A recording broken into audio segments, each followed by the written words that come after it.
pessoal, aqui quem fala é Gabriela, professora de Geografia. Na aula de hoje, a gente vai começar o conteúdo de pedologia. O significado de pedologia é o estudo do solo, então nessa aula a gente vai ver solos.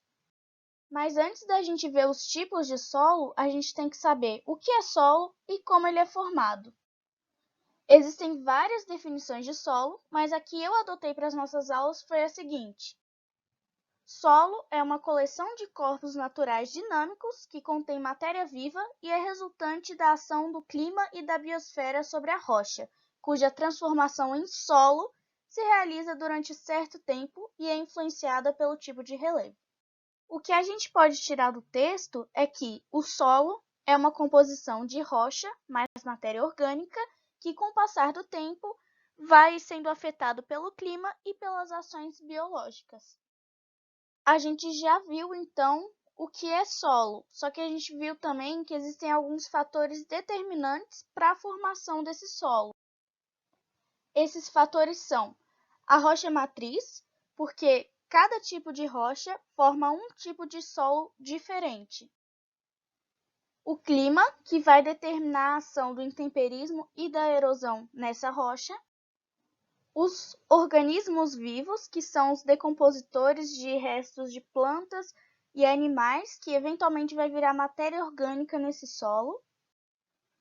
O relevo, que vai ser determinante para a quantidade de deposição de sedimento, porque, por exemplo, um lugar de menor altitude geralmente tem mais deposição de sedimento do que um lugar de maior altitude. E, por último, o tempo geológico, porque leva milhares de anos para uma rocha virar solo. Mas o processo também não é simples assim. De uma rocha, do nada você tem um solo. Não, existem algumas etapas que a gente passa até chegar no solo. A gente tem, então, 3 estágios para a formação do solo. O primeiro estágio é a rocha alterada ou alterito. Nesse estágio é o início da ação do intemperismo. O segundo estágio é o ciclo supergeno, que é a erosão. Então, nesse estágio, a gente já tem o transporte e a deposição dos sedimentos que são retirados da rocha que foi alterada. E o terceiro estágio que a gente tem é a pedogênese, que é a criação de solo. Esse é o estágio em que há realmente a formação do solo. No primeiro e no segundo estágio, a gente tem, então, o intemperismo e a erosão. E só para lembrar, o intemperismo é o processo em que as rochas são desintegradas ou decompostas na superfície da Terra por meios químicos ou físicos. E para a gente ter o intemperismo de fato, a gente depende de agentes intempéricos, como a água ou o vento. Já a erosão é o conjunto de processos de desgaste, transporte e deposição de sedimentos provenientes de rochas na superfície da Terra. E é importante a gente saber que, mesmo depois da pedogênese, mesmo depois do solo já ter sido formado, ele ainda assim vai sofrer intemperismo e erosão. Já na pedogênese, a gente tem a mudança efetiva da estrutura inicial da rocha matriz. Então, deixa de ser rocha para virar solo. Só que esse solo, no começo, ele é feito de uma camada bem estreita. Só que com o passar do tempo, a rocha que está embaixo desse solo vai sofrendo mais intemperismo e mais erosão e vai aumentando essas camadas. E é por isso que a gente tem 3 estágios de evolução do solo. O primeiro estágio é a rocha matriz inalterada ou pouco alterada, então é o início do processo da formação do solo. O segundo estágio que a gente chama de solo jovem, que é quando tem pouco solo, ou seja, uma camada não muito espessa de solo, e muita rocha não alterada embaixo dessa camada de solo. E depois de muito tempo, a gente tem o que é chamado de solo maduro, que é o solo já bem desenvolvido, com várias camadas. Mas dentro da pedologia, a gente chama essas camadas de horizontes, e cada horizonte tem um nome, e cada horizonte tem características específicas. E o que a gente tem aqui é um perfil de solo, que é um corte vertical do solo, do topo até a base. E é nesse perfil que a gente consegue identificar as camadas ou horizontes. Um detalhe é que não são todos os tipos de solo que têm os mesmos horizontes. Alguns podem ter mais horizontes do que esses, alguns podem ter menos horizontes do que esses, e alguns podem ter esses horizontes um mais espesso que o outro, um menos espesso que o outro. Depende tudo daqueles fatores determinantes que a gente viu. A gente vai ver então a diferença entre esses horizontes. O primeiro, que a gente chama de horizonte O, é a camada orgânica superficial, é onde a gente encontra a maior parte de matéria orgânica do solo. Depois a gente tem o horizonte A, que ele é escuro porque ele tem matéria orgânica proveniente da camada O, mas ele também tem matéria inorgânica, como minerais, que são provenientes da rocha-mãe. Só que nesse horizonte a gente encontra mais matéria orgânica do que inorgânica. E se a gente encontra um perfil de solo onde o horizonte A é bem espesso, a gente chama isso de um solo umífero, porque ele tem muito humus, tem muita matéria orgânica. Um horizonte que não está no esquema, mas vale a pena ser citado, é o horizonte E. Ele não está presente em todos os tipos de solo, mas a gente identifica ele principalmente pela cor avermelhada, que vem por causa dos óxidos de ferro presentes nele. Mais tarde vocês vão ver por que a gente está citando esse horizonte especificamente. O próximo horizonte que a gente tem é o horizonte B, e esse é o horizonte mais equilibrado que a gente tem num solo, porque nele a gente tem basicamente a mesma quantidade de matéria orgânica e minerais. E se um solo tem esse horizonte bem desenvolvido, então ele é ideal para a agricultura, porque nele a gente encontra bastante argila, que é o menor tipo de sedimento que a gente tem, é o menor tamanho que a gente tem.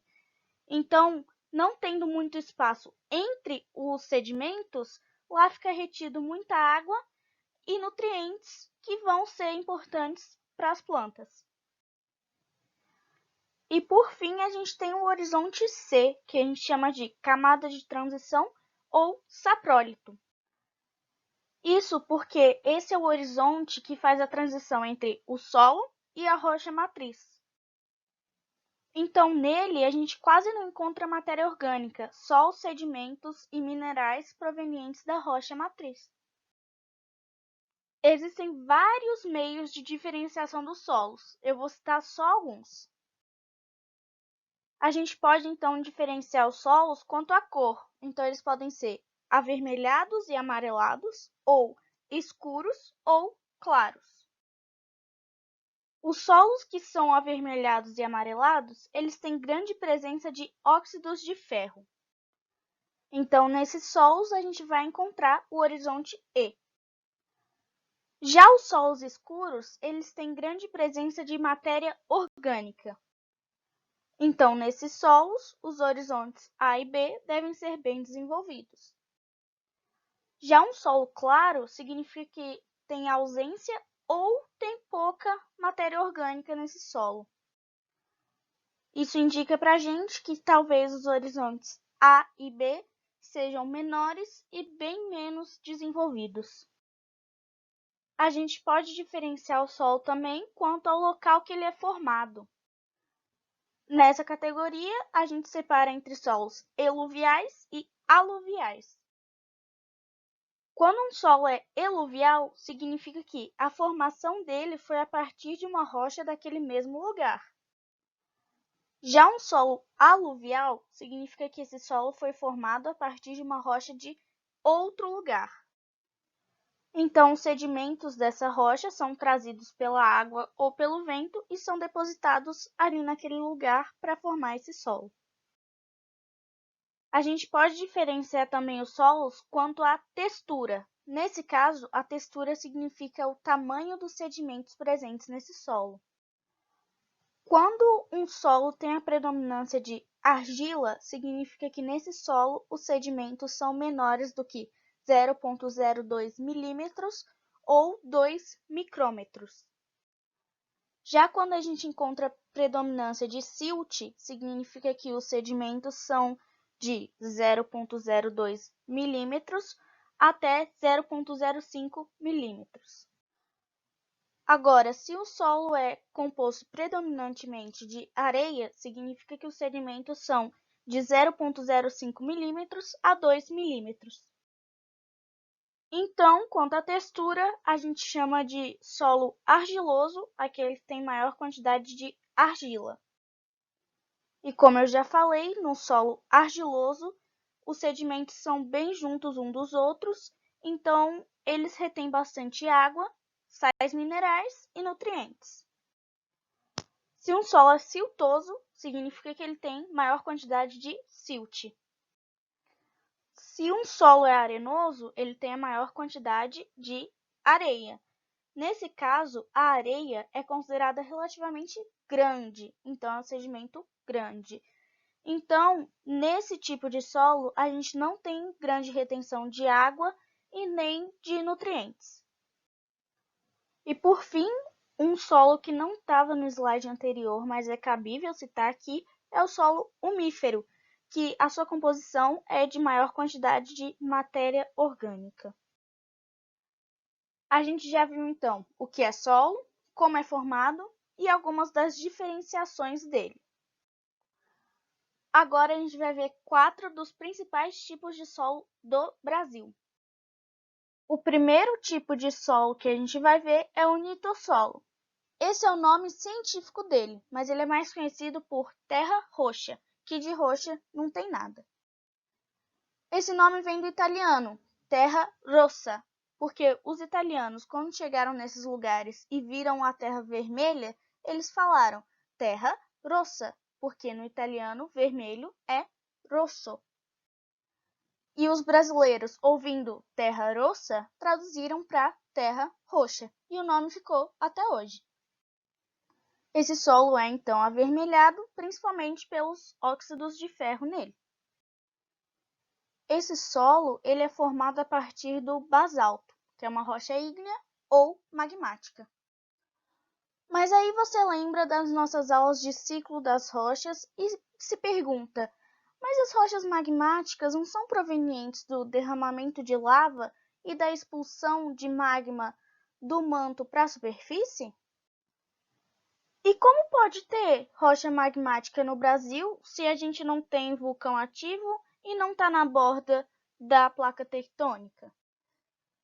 E eu respondo que, no Brasil, há milhares de anos, houveram meios de extrusão de magma e derramamento de lava, e por isso hoje a gente tem rochas magmáticas em solo brasileiro.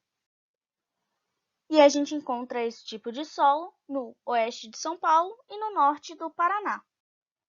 Vale ressaltar que esse solo é extremamente fértil e tem uma conotação histórica, porque esses foram os locais de plantação de café durante o ciclo do café. Hoje só tem plantação de cana-de-açúcar nesses lugares. Nosso segundo tipo de solo é o massapê. O massapê é um solo bem escuro, bem cheio de matéria orgânica, então ele é bem fértil. Esse solo é formado pela decomposição do gneiss, que é uma rocha metamórfica que é proveniente do granito, que é uma rocha magmática. A gente encontra esse solo no litoral do Brasil, mas principalmente no litoral do Nordeste. E esse solo também tem uma característica histórica por ele ter sido usado pelos portugueses e holandeses na ocupação do Brasil, lá atrás na nossa história, para plantar cana-de-açúcar. Outro solo que a gente tem no Brasil é o salmourão, que é um solo arenoso e não tão fértil, além de ser levemente ácido. Mas ainda assim, ele é usado para agricultura, porque existem técnicas de correção desse solo para que ele seja fértil e para que possam plantar cada tipo de cultura. Ele é formado pela decomposição do granito, que eu já falei que é uma rocha magmática, e a gente encontra esse tipo de solo no centro-oeste, no sudeste e no sul do Brasil.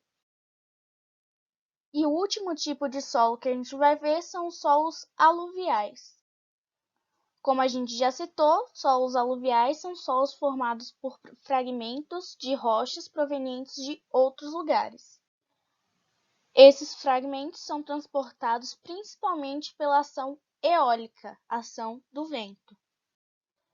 E esses solos eles são diferentes de acordo com os contextos onde eles estão.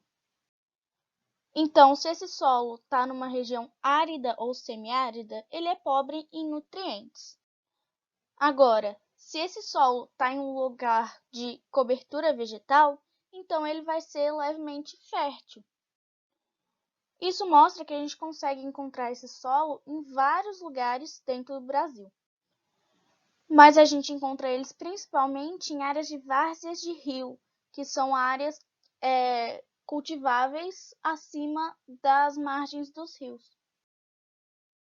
Bom, como a gente já viu exemplos de solo dentro do Brasil, a gente vai ver dois exemplos de solo fora do Brasil. Então, o primeiro tipo de solo que a gente vai citar fora do Brasil é o chernossolo ou Chernozem. Esse é um solo escuro, cheio de matéria orgânica, com os horizontes A e B bem desenvolvidos. Então, ele é extremamente fértil, talvez um dos solos mais férteis do mundo. A gente encontra ele principalmente na Argentina, na Ucrânia e em parte da Rússia. E ele é muito importante para a comunidade europeia porque parte da produção que sai desses solos ela vai para países europeus. E o segundo tipo de solo fora do Brasil que a gente tem é o loess. Esse é um solo levemente amarelado e muito fértil. A gente encontra ele principalmente no vale do rio Huanghe, na China, ou Rio Amarelo, na França e em parte da Holanda. E esse solo tem um papel extremamente importante na agricultura chinesa, porque é nele que eles plantam arroz, que é uma das bases da culinária deles. Bom, pessoal, essa foi a aula de hoje, espero que tenham gostado e até a próxima aula, que vai ser sobre degradação e conservação do solo.